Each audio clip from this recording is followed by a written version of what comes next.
కాంగ్రెస్ పార్టీది ఒక విచిత్రమైన పరిస్థితి ఏంటంటే మధ్యప్రదేశ్లో సింధియాకి ఏది జ్యోతిరాదిత్య సింధియా ఎప్పటి నుంచినో పార్టీ కోసం కష్టపడ్డాడు. యువ నాయకుడు. వాళ్ళ నాన్న దగ్గర నుంచి రాజీవ్ గాంధీకి బాగా క్లోజ్, వాళ్ళ అబ్బాయి రాహుల్ గాంధీకి బాగా క్లోజ్.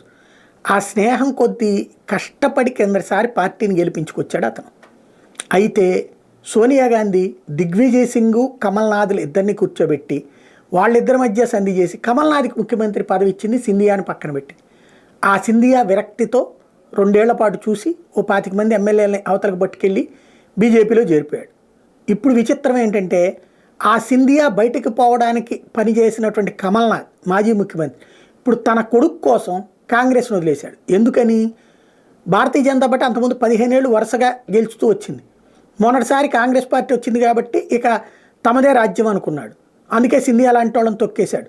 సీన్ కట్ చేస్తే మళ్ళీ 25 మందితో సింధియా బయటకు వెళ్ళిపోయాక ఆ 25 మంది రాజీనామాలు చేస్తే 19 మంది మళ్ళీ గెలిచారు.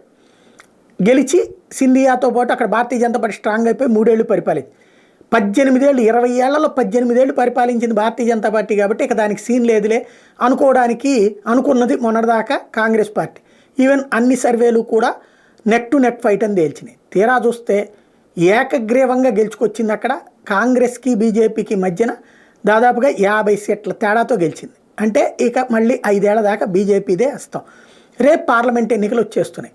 క్రిందసారి మధ్యప్రదేశ్లో 1% ఓటు బ్యాంక్ ఎక్కువ వచ్చినా 7 సీట్లు ఎక్కువతో కాంగ్రెస్ అధికారంలోకి వస్తే ఆ తర్వాత జరిగిన పార్లమెంట్ ఎన్నికల్లో దాదాపుగా క్లీన్ స్వీప్ చేసేసింది. ఒక్క సీటు కాంగ్రెస్ పార్టీ అప్పుడు గెలిచింది. ఆ సీటు కమల్నాథ్ కొడుకు ఆనాడు విజయం సాధించింది. ఇప్పుడు ఆ కమల్నాథ్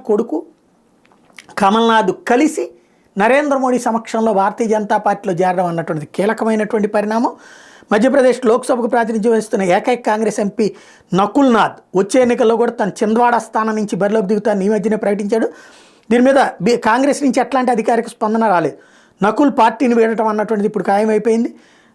ఇక్కడ కమల్నాథ్ కుటుంబానికి చింద్వాడా కంచుకోట లాంటిది. ఇక్కడి నుంచి వరుసగా 9 సార్లు వీళ్ళ కుటుంబ సభ్యులే గెలిచారు. 2019 జరిగిన ఎన్నికల్లో 28 స్థానాలను బీజేపీ గెలుచుకుంటే ఒక్క చింద్వాడా మాత్రమే వీళ్ళదైంది. ఇప్పుడు అది కూడా అయితే బీజేపీ అక్కడ క్లీన్ స్వీప్ చేయడానికి రెడీ అవుతోంది కమల్నాథ్ వాళ్ళు చేరిపోవడం వల్ల.